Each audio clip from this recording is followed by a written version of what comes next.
We are the death knell of this planet, of these people. Overhead the battle in the void rages. We will march rank upon rank, and I will lead my warriors with my staff of light. Each step stirs memories as I watch one of the Eldari warriors disintegrate before me. I wonder, how long must we fight the thralls of the ancient enemy? It never seems to end.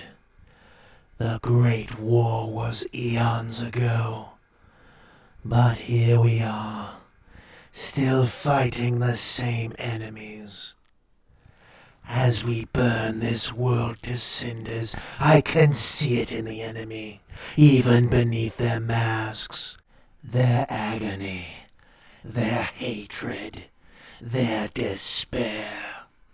I recall what it was like to feel such things when they were fresh in my heart.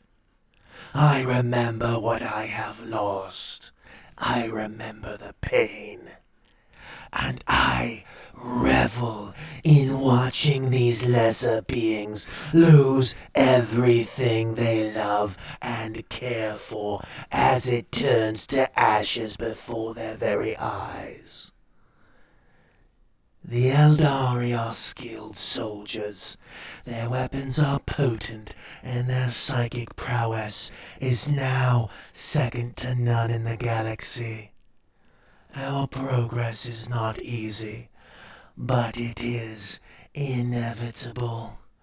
Our warriors are implacable, and only the most devastating of their weapons can overcome the healing power of our necrodermis. And with my staff, we tear through them effortlessly. For all their speed and skill, they cannot dodge the arcing bolts of power. My Lich God and I march on. The Necron advance was being led by Meritneith and her Lich Guard. Fortifications and defense grids fell before them one after another. The rest of the army was quick to follow her lead. While the Pharaon's power drove and scattered the enemy before her, the advance also made Meritneith vulnerable. Her unit created a small bulge in the line, and the Eldari saw their opportunity. As the Pharaon advanced, moving into what used to be an Eldari settlement, she suddenly heard a low humming drone that filled the air. With scarcely a moment of warning, Eldar jet bikes descended from the skies at a deadly pace. They strafed the Necron infantry formation, sending streams of shuriken fire into Meritneith and her Lich Guard. To lesser beings, these weapons would shred through their fragile flesh. But the Lich Guard and their Pharaon weathered their barrage, their necrodermis quickly repairing the damage. Meritneith raised her staff to strike back at the attackers, but they were already out of range. The Pharaon anticipated the jet bikes to continue to harry the Necrons, perhaps to whittle them down or bait them into attacking. But the elegant machines sped past Meritneith and began attacking the lesser Necron warriors protecting her rear flank. The Pharaon looked forward to see advancing grav tanks. They were trying to isolate her, perhaps to capture or destroy, no doubt. Meritneith ordered her guards to take up defensive positions in the town. They would need to hold out until the rest of her forces could rejoin them. The grav tanks moved forward, and Meritneith's elites focused on these heavy weapons platforms. The jet bikes, on one hand, would have to get lucky to destroy her and her retinue.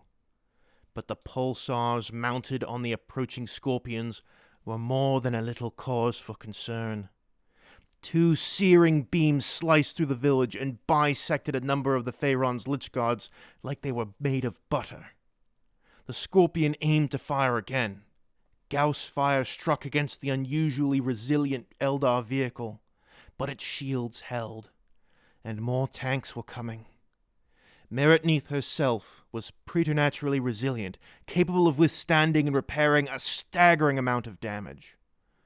But surviving an unending barrage from these tanks, suffice to say, she was not pleased with the situation. And it was at that moment when another mechanical drone filled the air. It sounded like silken death to the Pharaon's auditory sensors. Initiating extermination protocols. The cold anti-grav chassis of the destroyers swept into view, matching the blinding speeds of their Eldar counterparts. Gauss cannons and shuriken catapults exchanged fire as the forces of Lord Lithic swept in. It was unusual for destroyers to behave this way. They normally functioned autonomously. Useful tools, but they didn't tend to coordinate or support other units.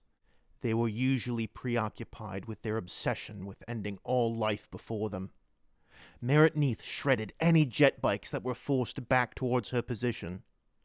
Both warrior and machine were reduced to mere atoms.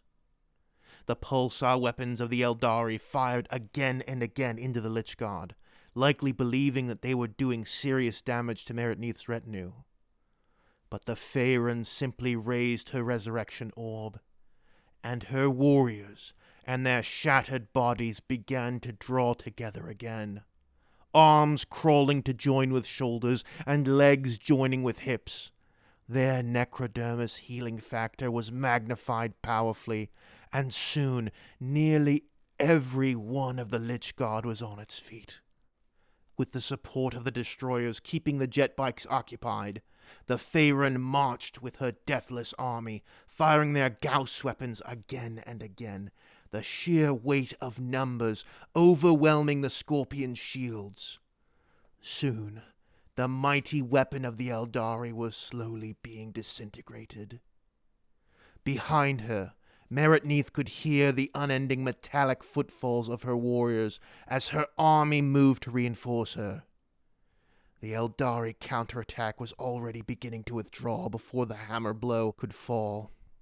The Pharaon's eyes now fell upon the shining citadels of the Eldari capital of Wireb, only 10 clicks away. It wouldn't be long now before this place would be scoured and the planet reduced to nothing more than an empty husk.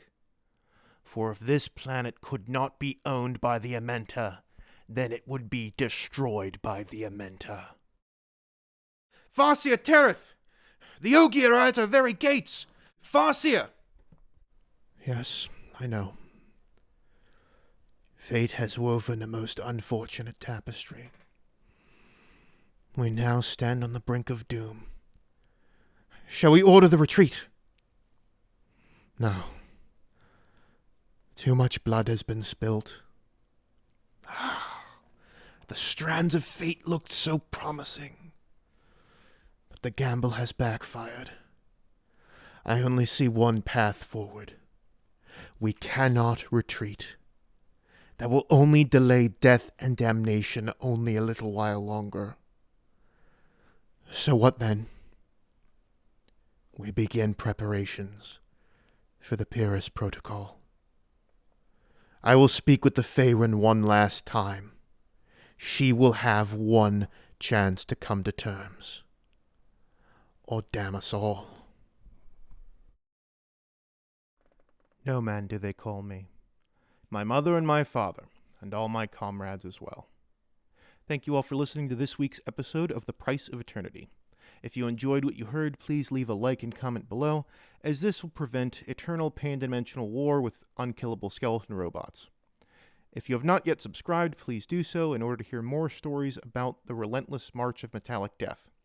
If you would like to support me, you can do so via PayPal or Patreon. Both of those are linked below. And if you have absolutely no idea what's going on, you can click on the Price of Eternity playlist, which should be appearing on screen right now. Thank you all once again for listening. No Man out.